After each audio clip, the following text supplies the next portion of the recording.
A tank is full. Fill pipe A can fill the tank in 12 minutes.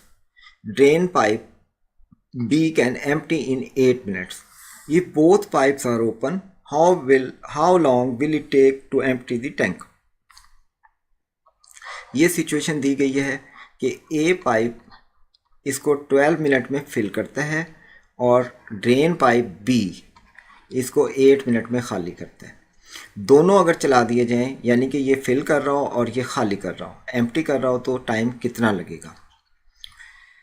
हम इस पे combine rate का formula लगाते हैं 1/TC, यानी कि combine time is equal to, अब जो काम डिज़ायर है वो है एम्प्टी करने का, तो एम्प्टी करने वाला टाइम हम रेसिप्रोकल में पॉजिटिव लेंगे, यानी कि 1/8, और जो अपोजिट है काम वो माइनस में जाएगा, क्योंकि ये एक प्लस में हो रहा है एक माइनस, एक टाइम को बढ़ा रहा है एक टाइम को कम कर रहा है।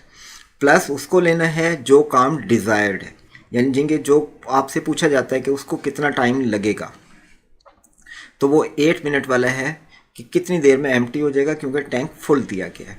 इसको सॉल्व करें तो आपके पास एलसीएम आ गया 24 और 3 - 2 = 1/24, यानी कि TC दोनों का कंबाइन टाइम है 24 मिनट में टैंक खाली हो जाएगा, जो कि ऑप्शन डी में मौजूद है। इसलिए इस क्वेश्चन का आंसर है ऑप्शन डी।